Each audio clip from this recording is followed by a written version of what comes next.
여러분 잘 계셨죠? 오늘도 함께 우리 온라인으로 또 두 번째 강의도 여러분과 만나게 됐네요. 음, 지난주에 우리 목회 철학에 대한 전반적인 개관을 함께 얘기했고요. 그리고 목회자의 6가지 영역에 대한 말씀을 좀 나눴습니다. 첫 번째가 개인, 사명, 진술이었죠. 이제 나중에 우리가 오프라인으로 만나게 되면 가장 먼저 해야 되는 일 중에 하나가 인생 여정표를 만드는 것이고, 그 인생 여정표를 나누면서 그러면서 나의 개인의 사명, 하나님께서 나를 이곳에 보내신 그러한 뜻이 뭘까를 발견하는데, 그것은 미래에 있는 것이 아니라 지금까지 살아온 우리 삶 속에 있습니다. 그래서 인생 여정표를 통한 개인 사명 진술에 대한 것들을 좀 나눌 거고요. 그 다음에는 개인적인 목회 철학, 개인적으로 내가 목회를 대하는 나의 자세에 대한 얘기가 들어갈 거고요. 그 다음에 교회적 목회 철학, 실제적인 현장 속에서 이러한 어떤 철학들이 어떻게 구체적으로 교회 안에 내 목회 사역 속에 이루어질 것인가 하는 것이 세 번째입니다. 네 번째가 아마 지난주에 세 번째까지 우리가 한 걸로 알고 있는데, 네 번째가 자기소개입니다. 자기소개. 뭐 자세한 것들은 좀 더 나중에 나누도록 하고요. 내가 누구인가 하는 것들을 정확하게 소개한 후에 다섯 번째로 자신의 장점과 단점을 나누게 됩니다. 그래서 내가 뭘 잘하는가, 내가 뭘 못하는가. 많은 경우에 보면 우리는 단점을 보완하려고 하는 일에 너무 많은 시간을 쓰죠. 그런데 여러분 생각해 보세요. 단점은 아무리 잘 보완해 봐야 그냥 에버리지, 보통밖에 안 됩니다. 사실 우리가 사역할 때 정말 중요하게 생각해야 되는 건 내가 뭘 잘하는가, 내가 뭐를 할 때 내 마음에 기쁨이 있는가, 내가 목회 사역을 해보니까 어떤 일들의 열매가 맺혀지는가, 이런 것들이 하나님이 주신 달란트인 거죠. 그래서 우리가 잘하는 것을 기쁘게 해야 됩니다. 그것을 발견하는 것, 그것이 목회 철학의 중요한 내용이 될 수 있겠죠. 그리고 마지막 여섯 번째는 미래의 전망입니다. 미래의 전망, 어떻게 앞으로 이러한 일들을 어떻게 나갈 것인가. 여기까지 가게 되면 이제 이번 한 학기 동안 우리가 해야 될 중요한 목회 철학의 전 분야를 좀 우리들이 함께 볼 수 있겠죠. 이러한 것들을 마음속에 가지시고 앞으로 한 학기 동안 목회 철학, 앞으로 내가 사역해야 될 기본적인 철학들을 함께 준비해 갈 수 있는 그런 시간이 될 수 있기를 바랍니다. 시작하면서 먼저 한번 한국 교회, 우리가 사역해야 될 한국 교회의 전반적인 상황에 대해서 같이 한번 얘기를 나눠보는 것도 의미가 있을 것 같아요. 특별히 한국 교회의 선교, 한국 교회 선교에 대한, 사실은 90년대, 정확히 하는 80년대 후반에 들어서면서부터 한국 교회가 양적인 성장이 줄어들고 있죠. 제자리하고, 그리고 2000년대 들어서부터는 감소하고 있습니다. 왜 그럴까? 왜 그럴까? 뭐 여러 가지 이유가 있겠죠. 왜 한국 교회가 감소하는가? 여러 가지 있겠지만 이것을 좀 더 우리가 신학적으로, 사회학적으로 좀 볼 필요가 있습니다. 사실은요, 60년대 접어들면서부터 그리고 70년대를 지나며 80년대 초중반까지 한국 교회는 굉장한 부흥의 일들을 이루어냈습니다. 세계 교회 역사상 그 유래를 찾아볼 수 없을 만큼 엄청난 양적인 성장률을 기록했죠.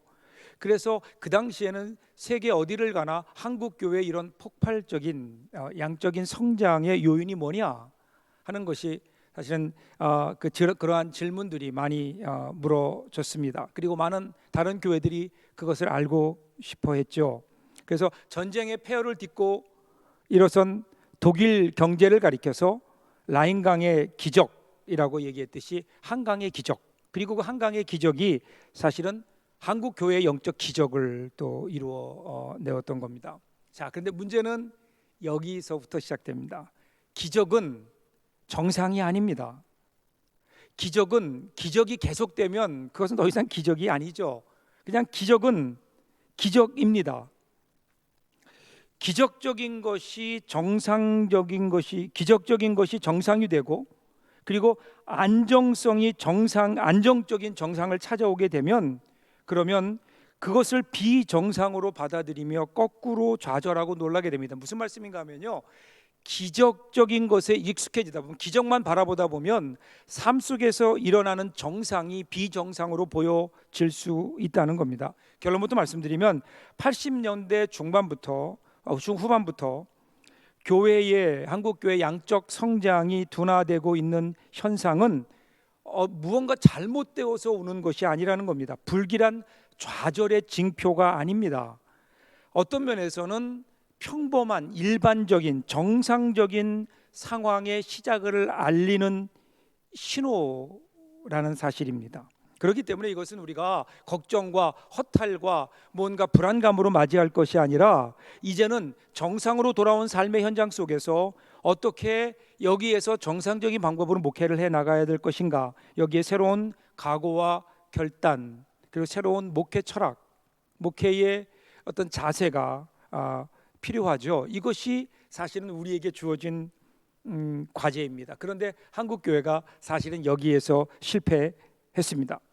그 과거에 있었던 영적 성장, 거의 기적과 같았던 폭발적인 수적인 성장이 근거가 되고 그것이 기준이 되어 버리면서, 그렇게 되지 않을 때는 무언가 문제가 있는 것으로 그렇게 생각해 가기 시작했다는 거죠. 여기에 사실은 교회 성장학이라고 하는 것이 일조했습니다.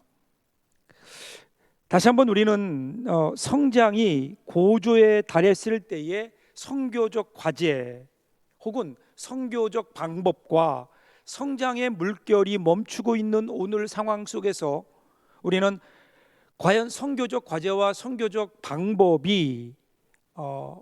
방법을 어떻게 마련해 나갈 것인가 하는 것들에 대한 고민이 있어야 된다는 거죠. 분명히 차이점이 있습니다. 이미 이 세상은 차이점이 있는데, 이러한 사회적 현상 속에서 교회는 여전히 같은 선교적 전략과 목회 철학을 가지고 대했던 것은 아닐까. 차이가 있거든요. 차이가 있습니다. 그러기 위해서는요, 먼저 이 성장 물결과 성장 둔화, 이 현상들이 바탕을 두고 있는 상황에 대한 분석이 먼저 되어야 됩니다. 그래서 우리는 첫 번째로 한국 교회 성장의 사회적 배경을 좀 봐야 됩니다. 교회 성장의 물결이 넘실거리던 시절에 우리는 경제 성장의 폭이 크게 이루어졌다라는 점도 동시에 우리들이 기억해야 됩니다. 경제 규모가 기하급수적으로 늘어나면서 세계 경제 성장률에 있어서 유례를 찾을 수 없을 만큼 높은 경제 성장을 이루어냈고요. 그래서 이것을 아까도 말씀드렸지만 한강의 기적이다, 그렇게 이야기했습니다. 자, 문제는 이러한 성장을 위주로 한 성장의 정책이 한국 사회의 정신적이며 영적인 삶의 만족을 제공하지 못했다는 데 있습니다. 그러니까 쉽게 얘기하면 양적인 성장 속에 질적인 빈곤 현상이 있었다. 그리고 이 질적 빈곤 현상으로부터의 탈출과 정신적 혹은 심리적 만족을 종교와 신앙에서 찾으려고 했고, 교회가 그것에 주된 그들의 관심이었다라는 겁니다. 그러니까 성장의 폭과 규모가 크면 클수록 질적 빈곤과 상대적인 소외의 현상이 정비례하며 커질 수밖에 없고, 그 결과 사람들은 이러한 어떤 자신들의 그 소외를 교회 안에서 신앙으로 찾으려고 했고, 그래서 많은 사람들이 교회로 나오게 된 거죠. 이런 의미에서 여러분, 한국 교회의 성장은 사실은 어떤 교회로부터 시작되었다라기보다는 스스로 먼저 교회를 찾아옴으로부터 시작됩니다. 그러니까 한국 민족은 교회에서 정신적인 안락과 질적 삶의 성취를 기대했던 겁니다. 그러니까 어떻게 보면 사실은 한국 교회가 어떤 선교 전략을 세우고, 그리고 사람들로 하여금 교회에 관심을 갖게 하고 그들을 끌어오고 복음을 전해서 그들을 데려왔다기보다는 교인들이 스스로 먼저 마음 문을 열고, 정확히 얘기하면 우리 민족이 스스로 마음 문을 열고 교회로 찾아와서 영적인 안락과 질적 삶의 성취를 요구했다. 이것이 더 정확하지 않을까 생각합니다. 우리는 분명한 이러한 종교 사회학적인 분석이 우리에게 필요하죠. 그러니까 다시 말하면 교회는 이런 상황 속에서 하나님 나라의 비전과 희망을 단순한 언어가 아니라 실질적인 삶 속에서 구체적으로 보여주고 그리고 실현하는 대안을 마련했어야 하는데, 그런데 여기에서 사실은 실패했습니다. 그들의 요구, 그들이 원하는 바에는 부응했지만 그들의 내적인 요구에는 부응하지 못했던 거죠.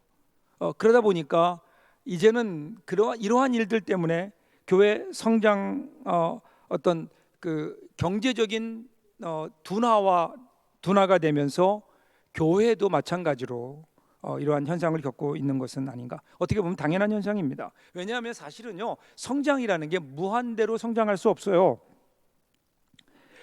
오늘 우리가 살고 있는 이 시대도 보면 성장이 둔화되었다고 하지만 성장이 없는 것은 아닙니다. 성장합니다. 그런데 성장률이 과거에 우리가 익숙했었던 성장률, 그것과는 비교도 할 수 없을 만큼 작은 수치이기 때문인 거죠. 그래서 사실은 경제학에서도 그 성장 자체를 목표로 두고 살아가지는 않습니다. 왜냐하면 성장이라고 하는 것은 경제가 성장한다 그러면 당연히 거기에 사는 사람들에게 어떤 삶의 질적인 풍요로움을 가져다 주어야, 그래야 그것이 바람직한 성장일 수 있는데, 그런데 만일에 성장은 했는데, 수치적으로 성장을 했는데 사람들이 느끼는 삶의 질은 그다지 질이 높아지지 않았다, 그러면 그 성장의 의미는 없는 거죠. 자, 그러다 보니까 지금은 성장보다는 정의로운 분배, 그리고 성장해서 얻은 부를 함께 나누자고 하는 경제 정의가 외쳐지고 있습니다. 당연한 귀결이죠. 그래서 지금은 어떤 경제적인 성장 필요하지만 그것과 함께 나눔을 통한 삶의 질적 발전을 동시에 추구하고 있습니다.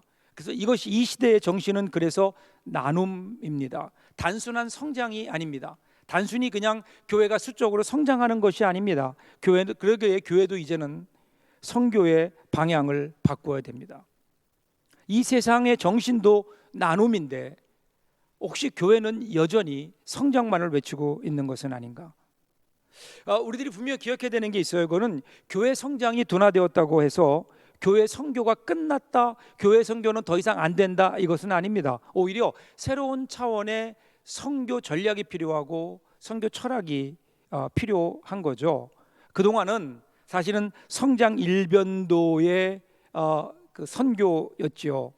성장 일변도의 신앙생활이었죠. 그러다 보니까 아주 우리는 심한 기복 신앙에 젖어 있습니다. 하나님이 주신 재물을 정당한 방법으로 또 의롭게 나눔으로 인해서 축복을 공유하고 더 나은 삶을 향해 나아가는 것이 아니라 이기적이며 자기중심적인 비신앙적인 그런 기복주의 가운데 있었던 것은 아닌가. 여러분, 기복주의라고 하는 것은 기본적으로 나를 채우는 것, 이기적인 체험에 주안점을 두기 때문에 공동체의 발전과는 사실은 거리가 멉니다. 우리 한국교회가 이러한 기복주의의 근거에서 교회가 성장되어 온 것을 우리들이 사실은 무시할 수 없기 때문에 다시 한번 오늘 우리는 우리 교회의 신앙의 내용을 좀 들여다볼 필요가 있습니다. 과연 어떻게 해야 될 것인가? 이 시대는 이렇게 바뀌어 가는데 여전히 한국 교회는 과거에 머물러 있는 것이 아닌가? 그러니까 자연히 선교적인 동력을 잃어버리게 되고, 그리고 사람들로부터 사람들의 마음을 닫게 하는 요인이 여기에 있는 것은 아닐까? 한국 교회 그동안 성장해 왔던 그 내용들을 보면 우리가 이와 같은 교훈을 얻을 수 있습니다. 다시 한번 우리는 우리의 모습을 좀 보아야 됩니다. 여러분, 함께 우리가 이제 신학도로서의 삶을 시작하고 사역을 준비하면서 과연 한국 교회 안에서, 한국 사회 안에서 한국 교회가 차지하고 있는 그러한 위치는 어디쯤 될까? 사람들의 마음 속에서 한국 교회는 과연 어디쯤 있을까? 돌아봐야 됩니다. 왜 그럴까? 왜 그럴까? 물론 한국 교회에 대한 비판적인 어떤 목소리를 높이는 뭐 일부 사람들도 있습니다. 그러나 그보다 우리에게는 그러한 요인이 없을까? 우리에게도 분명히 그런 요인들이 있습니다. 그 요인들을 한번 찾아보는 일들이 중요하겠죠. 이런 의미에서 우리는 선교의 두 가지 의미를 좀 보겠습니다. 선교의 의미를 좀 봅니다. 선교라는 게 뭘까요? 선교는 쉽게 얘기하면 하나님 나라를 건설하는 겁니다. 즉 하나님 나라를 이 땅에 오게 하는 겁니다. 하나님 나라를 이 땅에 오게 하는 것. 근데 하나님 나라를 어떻게 이 땅에 오게 할 것인가? 여기에 대해서 한국 교회를 보면 다른 나라도 마찬가지겠지만 크게 두 가지로 나뉘어지게 됩니다. 첫 번째가 복음화, 그러니까 선교라고 하는 것을 복음화라고 보는 겁니다. 소위 말하는 보수주의에서 이렇게 얘기를 하죠. 그래서 선교는 전도입니다. 선교는 전도입니다. 그래서 전통적으로 기독교 선교는 뭐냐? 그러면 아주 단순하게 이해되어 왔죠. 전도다, 혹은 복음이라고 하는, 그죠? 이반젤리즘이라고 하는 복음화, 이반젤리제이션이라고 하는 복음화. 그래서 그 사람들에게 복음을 전하고 교회를 세우는 것, 이것이 전도였습니다. 이것이 한국 교회의 사실은 지배적인 선교 이해가 되어 왔습니다. 그래서 교회의 선교적 책임이 뭐냐? 그러면 사도적 역할을 수행하는 것으로 모든 사람들에게 말씀을 전하는 것이다. 그래서 이것이 오늘날까지 복음주의라고 하는 이름으로 유지되고 있죠. 그래서 그 모리어 교수 같은 분은 참된 복음주의는 사람들에게 믿음과 회심을 일깨워줄 목적을 가지고 그리스도를 통해 역사 안에서 하나님께서 개입하셨다는 좋은 소식을 선포하는 것이라고 말하고 있습니다. 가끔 우리가 책을 읽다 보면 어떠한 그 단어에 대해서 정의를 하면 그 정의가 더 어려울 때가 있어요. 그냥 복음화 그러면 알겠는데, 전도 그러면 뭔지 알겠는데, 누군가가 전도에 대해서 정의를 해놓은 걸 보면 잘 모를 때가 있죠. 더 헷갈릴 때가 있죠. 그런데 정의가 중요한 것은 그것을 읽으면서 다시 한번 그 뜻을 우리들이 곱씹어 볼 수 있는 겁니다. 참된 복음주의는 사람들에게 믿음과 회심을 일깨울 목적을 가지고 그리스도를 통해 역사 안에서 하나님께서 개입하셨다는 좋은 소식을 선포하는 것이다. 이것이 복음주의에서 얘기하는 전도의 가장 기본적인 개념입니다. 복음을 전하는 겁니다. Preaching the gospel, 복음을 전하는 것까지가 우리가 할 일이고, 그 다음은 성령께서 알아서 하신다. 선교는 전도다 하는, 전도라고 하는 개념이 있죠. 이것은 한국 교회가 가지고 있는 좋은 전통이라고 생각합니다. 두 번째는요. 그런데 이 복음화라고 얘기할 때 이것은 모이는 교회의 중심이 되는 겁니다. 그러니까 교회의 중심이 되는 거죠. 그러니까 전도라고 하는 것은 뭐냐면요, 구조가 오는 구조입니다. 와서 보라, 이런 의미인 거예요. 그러니까 선교를 단순히 복음화 혹은 전도로만 보다 보니까 교회를 성전으로 생각하게 됩니다. 그러니까 개인 영혼 구원을 최대의 목표로 보다 보니까 세상 속에서의 어떤 그들을 복음을 전한다고 하는 것은 죄 가운데 죽어가는 사람들을 구하는 것이다 라고 하는, 여기에 초점을 두게 되고, 그러다 보니까 교회는 방주의 이미지를 갖게 됩니다. 자연히 세상과는 구분되게 되고요. 그리고 교회 중심의 어떤 그 구조를 가질 수밖에 없습니다. 그래서 교회가 중심이 되는 겁니다. 그래서 이러한 어떤 자기 중심적 교회, 어떤 그 교회 중심주의는 교회의 물량적 성장을 최고의 목표로 삼게 하고요. 이러다 보니까 교회가 전도의 중심이 되고, 교회 전도라고 하는 것을 그냥 교회로 인도하는 것이라고 생각하게 됩니다. 여기서 더 나가다 보니까 하나님 나라의 확장이 뭐냐, 하나님 나라가 오게 하는 게 뭐냐, 이 땅에 교회가 커지는 것이다. 이 땅에 교회가 더 많아지는 것이고, 교회에 속한 사람들의 수가 더 늘어나는 것이다 라고 이렇게 생각하게 되죠. 근데 그러다 보니까 교회가 원래 교회는 목적이 아니라 수단인데, 하나님께서 이 땅에 복음을 전하는 수단인데 교회 자체가 목적이 되어 버리는 극단적인 경우로 나가는 경우도 있게 되는 거죠. 그래서 교회가 신격화되는, 모이는 교회 중심의 신학으로 점점 변해갈 수 있고 또 그렇게 되어 온 것이 사실인 겁니다. 그러다 보니까 전도의 한계를 가지게 되고, 또 하나 여기서 한국 교회가 했던 큰 과오 중에 하나는요, 전도를 교회 성장과 결부시켰다는 겁니다. 그래서 왜 전도해야 되느냐? 그러면 교회가 성장해야 되니까.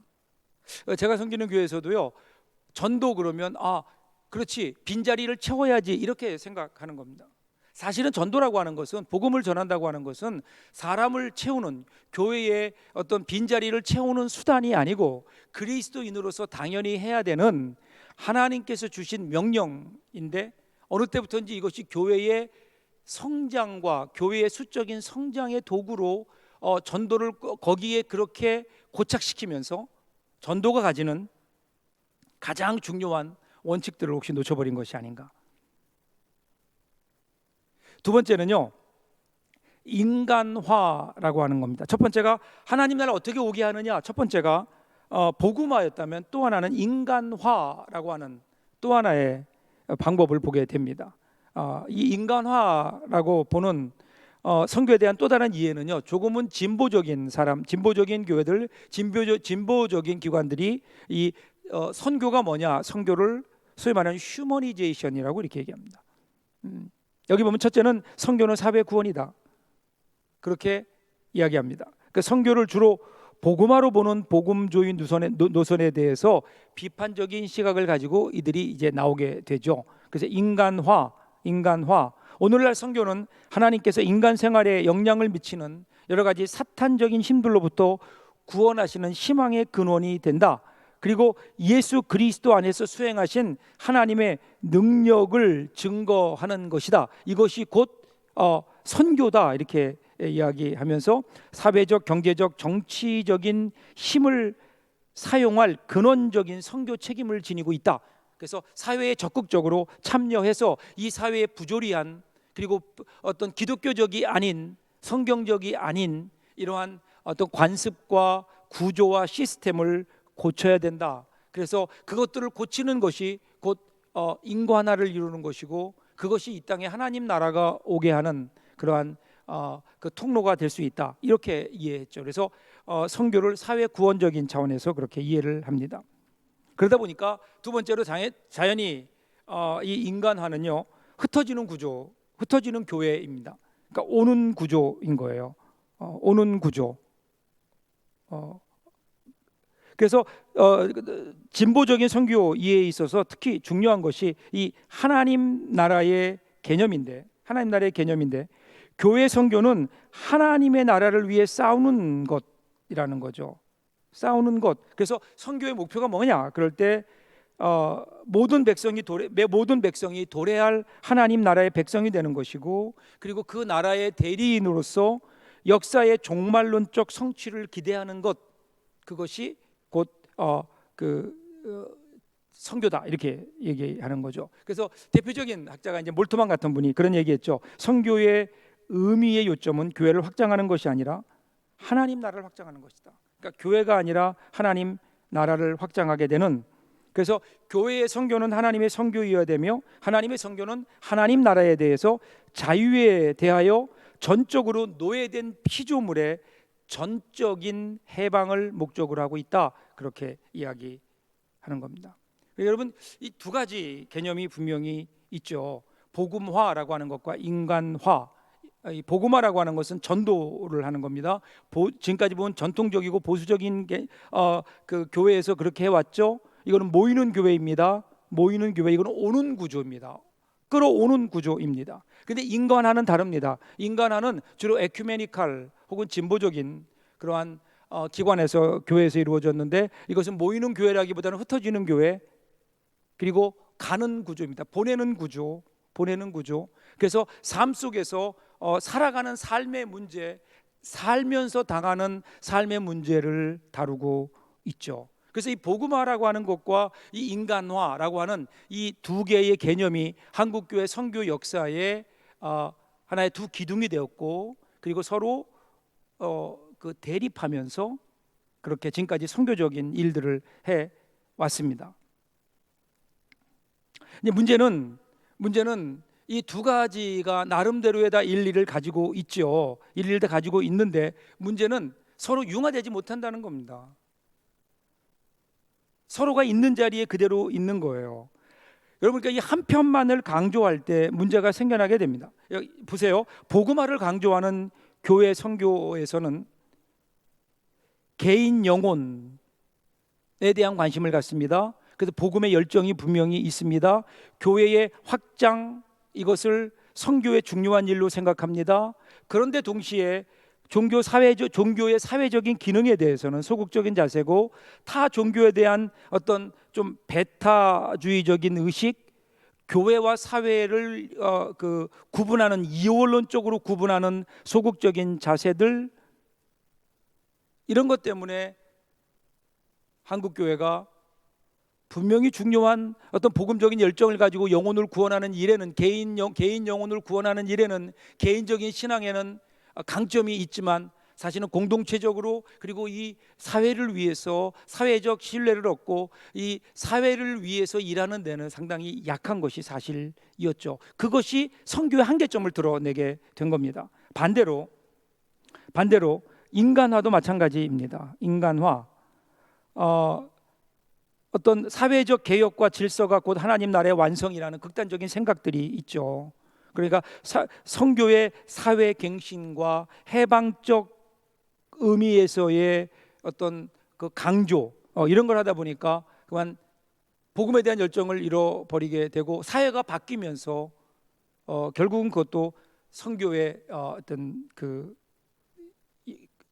열정을 잃어버리는, 선교적 동력을 잃어버리게 된.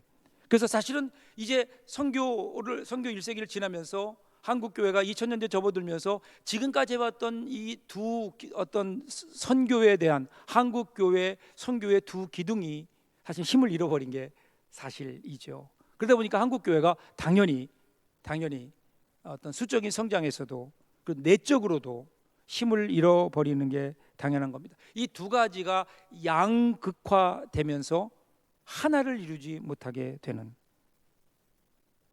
이 두 가지, 이 복음화와 인간화, 이것이 한국교회의 주를 이루었는데 결국은 이것의 한계점이 드러나고 있는 것이 오늘 우리가 지금 살아가고 있는 우리 현실인 겁니다.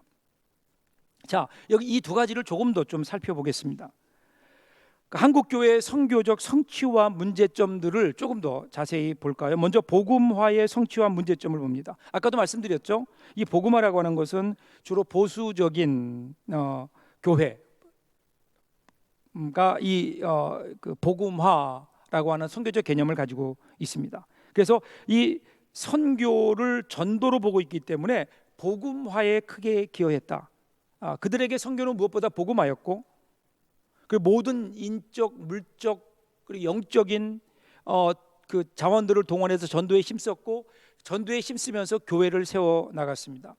그래서 교단별로, 개교회별로 어떤 교회의 배가 운동, 부흥 운동에 심혈을 기울였고, 교회 개척을 하고 교회를 설립하는 일과 해외 선교사 파송에도 가장 앞장서 나갔던 교회가 바로 이 교회들이었습니다.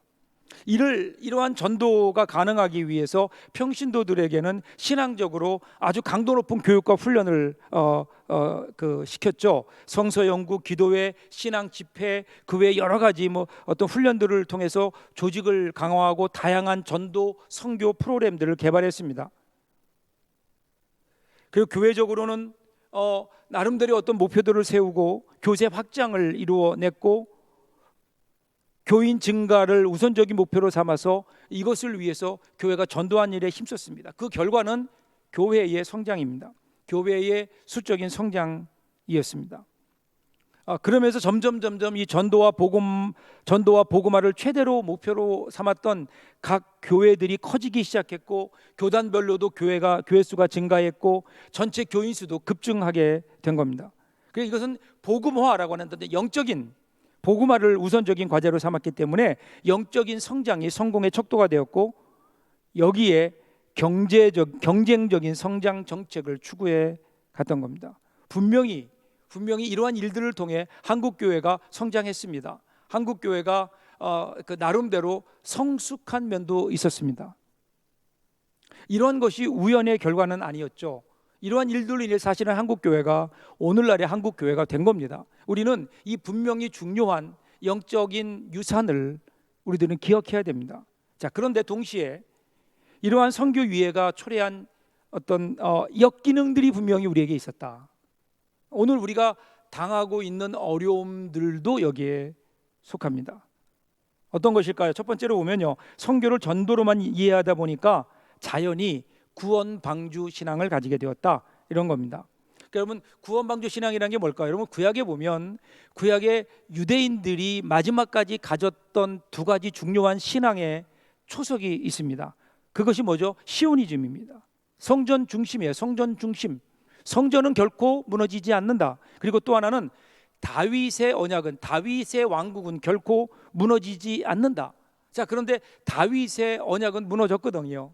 바벨론에서 멸망하면서 무너졌어요. 성전은 여전히 예수님 시대에도 있었잖아요. 그래서 그 당시 유대인들은 끝까지 그들은 그 성전은 무너지지 않을 것이다 라고 그렇게 생각을 했는데, 결국 나중에 보면 성전도 무너지게 되잖아요. 성전도 무너지게 되는. 오늘 한국 교회가 혹시 가지고 있는 이 구원 어떤 복음화라고 하는 이러한 그 신학 속에서 교회가 혹시 이런 것은 아닌가? 교회 지상주의, 교회 중심의 신학을 갖는 것은 대단히 중요하지만, 그러나 교회가 목적은 아니라는 사실인 거죠. 그러면서 교회가 결과적으로 보면 복음화를 통해서 교회가 성장했어요. 문제는 그렇게 성장한 교회가 과연 어떤 기능을 하고 있는가라는 겁니다. 교회가 혹시 해야 되는 그 교회의 원래 일들을 잊어버린 것은 아닌가? 교회가 교회의 기능을 하지 못하는, 이미 교회가 교회를 넘어선, 교회가 어떤 하나님 만드신 하나님의 공동체가 아니라 하나의 조직화된 제도가 되어버려서 더 이상 하나님의 일을 감당하지 못하는 이러한 일들을 보면서 과연 이것이 맞는 것일까? 교회 성장 중심의 복음화, 이것이 과연 한국 교회가 21세기에도 여전히 추구해야 될 그런 내용인가 하는 것들을 우리들이 의심하게 되는 거죠. 두 번째는요, 선교를 전도로만 이해하니까 개교회주의가 강화됩니다. 그러니까 우리 교회만 관심이 있게 되는 거예요. 선교를 전도로 보니까 관심의 초점은 우리 교회. 그 전도를 통해서 어떻게든 많은 사람들을 끌어들이려고 합니다. 요즘에 특별히 전도 방법이 그렇지 않나요? 더 좋은 조건을 가진 교회가 열악한 교회의 교인들을, 우리 교회가 더 좋다, 우리 교회가 더 편리하다, 우리 교회가 당신에게 더 유익하다라는 그러한 명분 아래 혹시 그렇게 성도들을 끌어가고 있는 것은 아닐까? 그러면서 어떤 교회가 점점 대형화되기 시작하면서 교단과는 독립적으로 연합하지 않고도 선교사를 파송하고 교회를 개척하고 선교 활동의 모든 일들을 스스로 해 나갈 수 있게 되다 보니까 이것이 나름대로의 개교의 중심이 되고, 이것이 왕국이 되어서, 개교의 왕국이 되어서 그 누구도 건드릴 수 없는 그러한 요즘에 우리가 보고 있는 대교회의 좀 그 부당한 모습들이 이러한 신학에서 나오고 있다는 것을 분명히 우리가 기억해야 됩니다. 세 번째는 선교를 전도로만 이해하게 되다 보니까 가시적인 숫자와 물량에 두게 되는 거죠. 교회 성장론이 여기에 들어오면서 물량주의가 지배적인 가치로 받아들여지게 됩니다. 한국 교회가 사실은 한국 교회의 그동안 목회 철학 그러면 교회 성장학이었어요. 교회 성장학이 한국 교회에 끼친 좋은 영향들도 분명히 있습니다. 그런데 그 좋은 역량들을 다 뒤엎어버리는 아주 결정적인 단점이 있는데, 그것은 소위 말하는 경제적인 논리가 한국 교회 안에 들어오게 됐다는 겁니다. 그래서 교회를 숫자로 보기 시작하고요. 그리고 언제부턴지 이 교회를 경제적인 논리로 풀어가게 되는 겁니다. 교회는 성장해야 돼, 교회는 커야 되고, 숫자를 가지고 교회를 비유하고, 숫자를 가지고 교회의 성공과 실패를 나누게 되는. 근데 아까도 말씀드렸죠. 이미 기적의 시대는 지나갔고 지금은 정상적인 시대입니다. 정상적인 시대에는 정상적인 성장만이 있습니다. 기적적인 성장은, 그것을 기대한다고 하는 것은 그것이 바로 비정상적인 겁니다. 이제는 정상적인 상황 속에서 정상적인 목회 철학을 우리들이 설립해 나가야 되는 거죠. 우리가 성립해 나가야 되는 겁니다. 만일에 여전히 그 기적의 시대에 가지고 있었던 그러한 어떤 목회 철학을 가지고 있다면, 그러면 이 시대에 맞지 않는 거죠. 교회 성장론, 이것은 모든 목회자를 그래서 실패자로 만들어 버리는 거 아니에요? 모든 교회가 성장해야 된다. 성장하지 않은 교회는 문제가 있는 것이다. 그러면 이러한 어떤 목회 철학은 오늘 이 시대에도 과연 우리들이 인정해야 될 것인가? 이런 가시적인 숫자와 물량으로부터 해방되는 일들이 필요합니다. 네 번째 보면요, 선교를 단순히 전도로만 이야기하게 되니까 교회 성장 제일주의를 표방하게 되고, 결과는 어떻게 될까요? 사회적 역할을 소홀히 하게 되는 겁니다. 그냥 교회 안에만 집중하게 되는 거예요. 쉽게 얘기하면 교회 안에서 그래서 교회 안에서만의 신앙을 이야기하게 되고요, 사회적 관심에 대해서는 무관심해 버리는 겁니다. 자연히 어떻게 될까요? 세상도 우리의 교회에 대해서 더 이상 관심 갖지 않습니다. 사실은요, 초기 한국 교회는 교회를 짓기 전에 먼저 학교를 지었고, 그리고 이 사회를 위한 일들을 먼저 시작했죠. 그러다 보니까 사람들이 교회를 바라보는 시각이 달랐습니다. 교회는 무언가 양심적인 사람들이고, 교회는 무언가 그 꿈을 가지고 나가는 사람들, 우리와는 다른 사람들이라고 하는 좋은 인식이 한국인들의 마음속에 그 새겨질 수 있었고, 그로 말미암아 때가 되었을 때 한국 교회가 폭발적으로 성장할 수 있었던 것은 바로 그와 같은 이미지, 그와 같은 어떤 사회적인 신뢰가 있었기 때문에 이 일이 가능했던 거죠. 그런데 한국 교회가 지난 세월 동안 사실은 사회적인 신뢰를 다 까먹어 버린 것은 아닌가. 더 이상 그래서 세상이 교회를 신뢰하지 않는, 교회가 세상을 걱정해야 되는데 세상이 교회를 걱정하는 기복적이고 자기 중심적인 탈사회적 집단으로 한국 교회가 비춰지고 있는 것은 아닌가. 이것이 사실은 한국 교회가 이루었던 복음화라고 하는 선교적인 그러한 입장, 그런 원리 속에서 얻은 것과 잃은 것입니다. 두 번째는요, 그 인간화라고 얘기했죠. 아까 두 번째 인간화라고 얘기했던 에큐메니컬한 측면이 있고요. 그리고 진보적인 차원에서, 진보적인 신학에서는 인간화라고 하는 얘기를 했죠. 그런데 이 인간화라고 하는 그 선교적 개념이 한국 교회에서, 한국 사회에서 큰 영향을 끼쳤던 것이 사실입니다. 하나님의 선교, 그래서 현실적으로 60년대 이후부터 지속되어 왔던 정치의 비민주성, 군부 독재, 장기 집권, 권위주의, 이런 것들에 대해서 계속해서 도전하고 그리고 투쟁해 왔던, 이것들에 관심을 가지고 이것들을 해결하기 위해 노력해 왔던 그러한 사람들이 있었죠.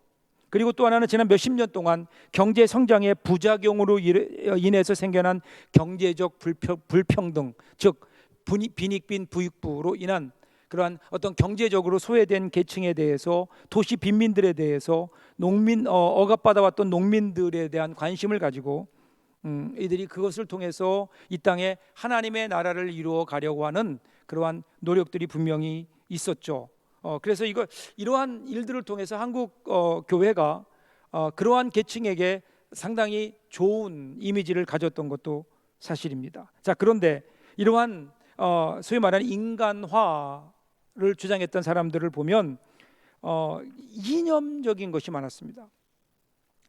신학적으로는 물론 하나님의 선교를 얘기했지만 삶의 구체적인 어떤 상황에 초점을 맞추는 상황 신학의 영향권 안에 들어가서 특별히 막시즘의 계급 도식을 수용하면서 그 억압된 계층의 입장에서 신학의 문제, 경제의 문제, 삶의 문제를 풀어갔던 해방신학, 민중신학 이런 것들이 자리를 잡게 되면서 그러면서 어떤 이념적으로 흘러가 버렸다라는 겁니다. 이념적으로.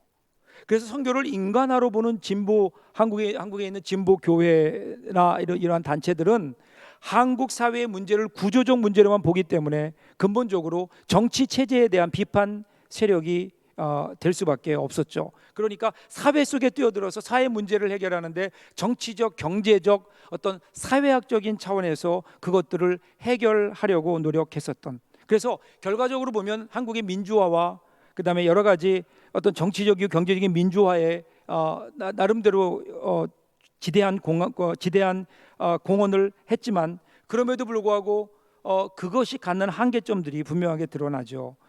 첫 번째는 계급성과 당파성을 내세우는 급진 집단에게는 대중성의 확보가 점점 더 어려워지게 되었다. 그렇죠? 그러면서 이런 활동이 사회운동으로 되어가면서 종교적인 본질 신앙의 순수성이 약화되는, 복음의 열정을 잃어버리게 되는 일종의 그 어떤 복음이 사회운동으로 바뀌어버리는, 그러면서 자연히 거기에는 영적인 어떤 감동을 잃어버리게 되죠. 두 번째는 선교에 대한 각기 다른 이해에서 선교적 노력을 기울였던 보수와 진보교의 관계가 점차 양극화되었다는 겁니다. 둘이 하나가 되어서 뭔가 새로운 것을 만들어낸 것이 아니라 서로 양극화되게 되었다. 중요한 것은 이제 우리가 21세기 새로운 목회 철학을 우리들이 보면서 어떻게 선교할 것인가, 한국 교회의 선교의 철학은 무엇인가, 선교의 동력은 무엇인가라는 것을 볼 때 우리들이 기억해야 되는 것은 이 두 가지를 공유하는 것이어야 되겠다는 거죠. 두 가지를 종합하는 총체적인 선교관이 우리에게 필요하지 않을까. 그래서 미래의 선교적 어떤 전망과 과제를 한번 보겠습니다. 자, 선교를 복음화 혹은 전도로 이해하는 교회들에 있어서는 미래의 선교가 어떻게 진행될 수 있을까? 어떻게 될까요? 한국 사회는요, 미래에 보다 더 다원화될 겁니다. 다원화. 여러분, 다원화라고 하는 것은 우리 분명히 기억해야 됩니다. 요즘에 우리들이 헷갈리는 게 뭐냐면요, 다원화라는 말과 다원주의라는 말을 우리들이 혼동해요. 다원화라고 하는 것은 현상이에요. 오늘 우리가 살고 있는 우리 사회가 그렇잖아요. 이미 한국에는요, 거의 세계 모든 종교가 다 들어와 있습니다. 기독교만 있는 것이 아닙니다. 이러한 모든 종교들이 함께 더불어 공존하고 있는 사회, 이러한 사회를 가리켜서 우리는 다원화된 사회다, 그렇게 얘기합니다.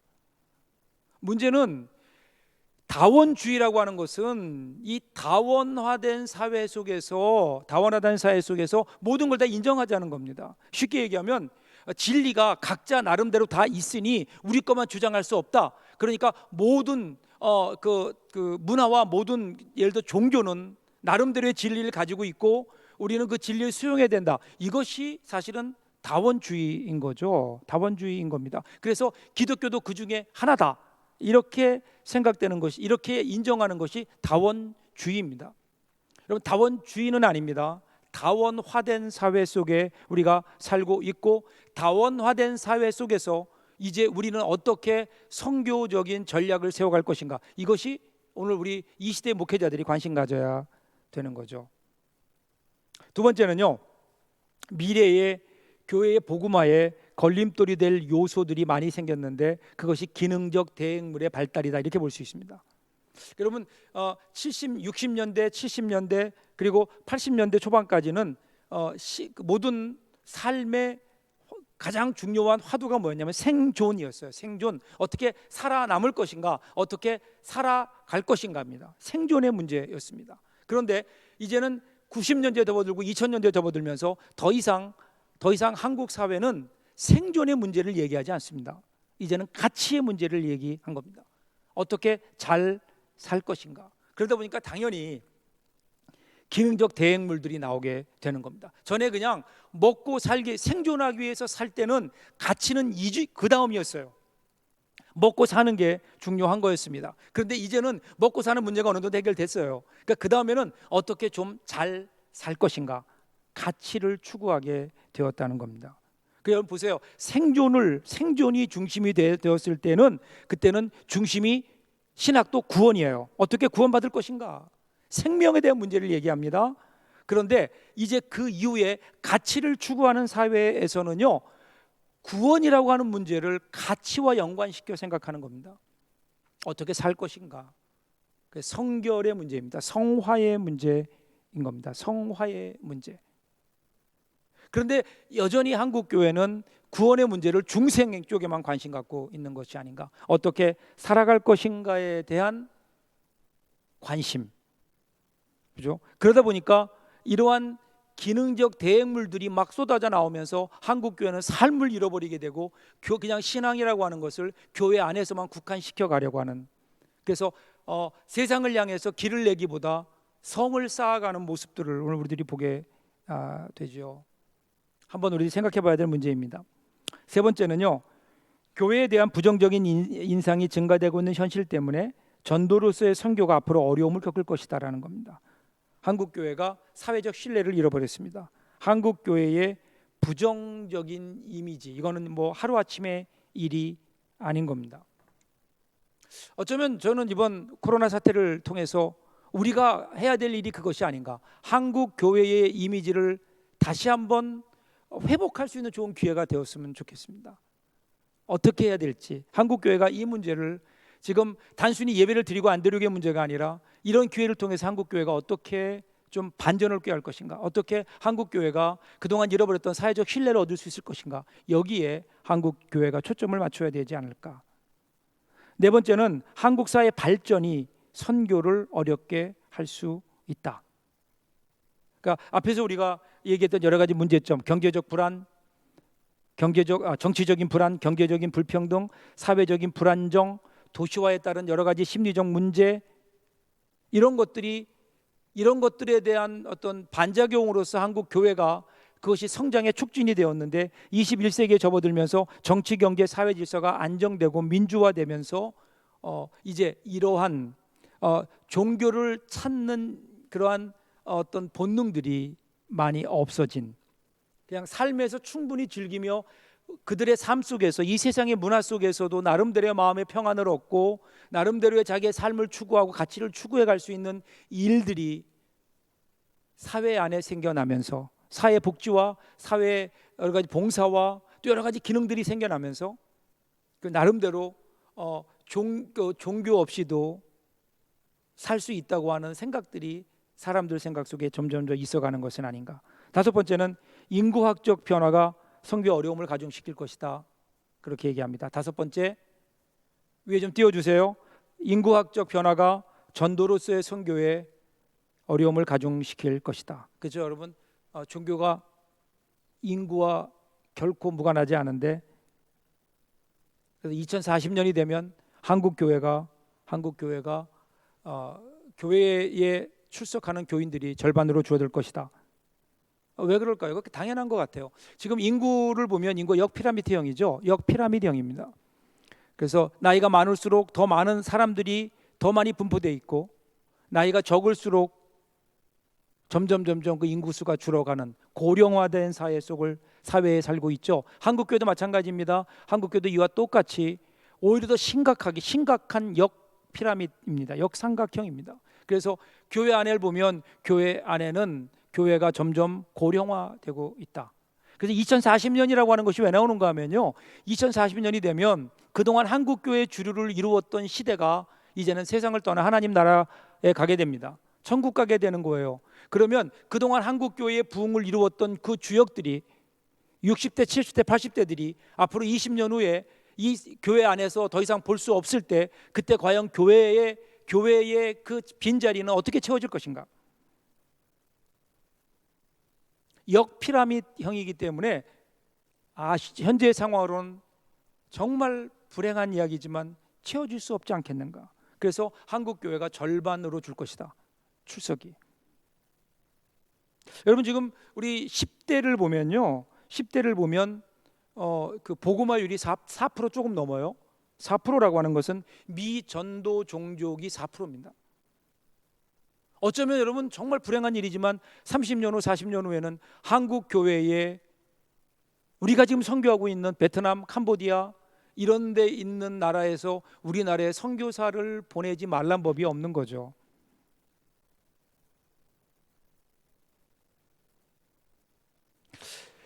마지막 여섯 번째는 대중매체를 통한 선교가 이루어지면서 교회 중심의 선교가 약화될 것이다. 여러분 이번에 코로나 사태를 우리들이 겪으면서 저희 교회도 마찬가지지만 지금 온라인 예배 드리고 있거든요. 이후에 예배가 어떻게 될 것인가? 여러분 어떻게 생각하십니까? 과연 이후에 교회가 어떻게 될 것인가? 염려되는 부분이 분명히 있습니다. 어떻게 될 것인가? 다시 한번 우리의 모습을 보면서 우리가 지금까지 해왔던 선교의 모습에서 한 걸음 더 나아가야 되지 않을까? 그 다음에 두 번째는요, 선교를 인간화라고 하는 측면에서 이해하고 있는 교회의 미래는 어떻게 예견될 수 있을까? 지금까지는 복음화에 대한 거였고요. 인간화라고 하는 측면에서 보면 21세기 한국 사회는 정치, 경제, 사회적으로 보다 인간화가 이루어지는 사회일 것이다. 그러니까 어떻게 될까요? 당연히 인간화를 종교나 기독교에 찾지 않아요. 그냥 사회 속에 찾는 거예요. 안 되죠. 두 번째는 미래 사회는 중산층의 폭이 넓어지면서 이들 진보 집단의 신학과 실천이 급진화되는 것을 거부하는 경향이 생길 것이다. 당연하죠. 생존의 문제, 생존을 다루던 시대에는 이것이 가능했습니다. 그런데 이제는 가치를 다루는 시대, 죽고 사는 문제가 아니기 때문에 온건할 수밖에 없고, 자연히 투쟁 일변도, 뭔가 변혁 일변도의 신학을 부담스러워하게 될 것이다라는 겁니다. 그 세 번째는요, 미래의 종교적 성향 자체가 지금까지의 인간화보다는 내적인 인간의 내면성을 강조하는 인간화로 갈 것이다. 그러니까 여러분, 미래의 종교는 나중에 여러분 제가 지난주에 얘기했던 그 시민 K 교회를 나가다라는 책을 보면 종교 사회학적으로 분석한 내용이 나오는데, 거기 보면 미래의 종교는 보다 영적이고 신비적이고 구속적일 것으로 보는 종교 사회학자들이 많이 있습니다. 그래서 지금 전 세계적으로 어떤 교회 수적인 어떤 부흥을 이뤄내고 성장이 있는 그러한 대륙이나 그 나라 교회들을 보면 거의가 다 오순절 계통의 교회라는 거예요. 이것은 더 이상 어떤 시스템, 조직 이런 것보다 복잡하고 합리적이고 과학적이고 어떤 이지적인 그러한 신앙의 모습보다는 신비적이고 영적이고 초월적인 어떤 신앙을 앞으로 추구하게 될 것이다라는 겁니다. 그러니까 이런 의미에서 보면요, 오늘 결론을 좀 맺겠습니다. 이런 의미에서 보면 지금까지 한국 교회가 추구해왔던 두 개의 중요한 인간화와 그다음에 복음화, 이 두 가지는 나름대로의 선교적 열매를 맺기도 했지만 그것이 가지고 있는 한계성 때문에 결국은 더 이상의 어떤 선교적 동력을 잃어버린. 그렇다면 이제 우리는 새로운 선교적 철학을, 선교적인 어떤 그 원칙들을 가지고 우리들이 한국 교회가 다시 한번 생각을 해봐야 되는데, 어떻게 할 것인가? 그것은 결과적으로 통합적이라는 겁니다. 다음번 강의 때 이 문제에 대해서 좀 더 여러분과 이야기를 나누고 그리고 결론을 짓도록 하겠습니다. 오늘 강의 수고하셨고요. 오늘도 강의를 들으신 분들은 오늘 이 강의를 들으면서 여러분들은 어느 쪽에 더 동의하십니까? 물론 여러분들 액치의 성향상 다 복음화 쪽이겠죠. 그러나 오늘 강의를 들으신 분들은 저에게 그 문자 메시지나 아니면 카톡이나 이메일을 통해서 출석 체크를 하면서 나는 이쪽이 더 옳다고 생각합니다, 이렇게 여러분들의 의견을 솔직하게 얘기해 주시면 되겠습니다. 오늘도 수고하셨고요. 다음 주에 뵙도록 하겠습니다. 감사합니다.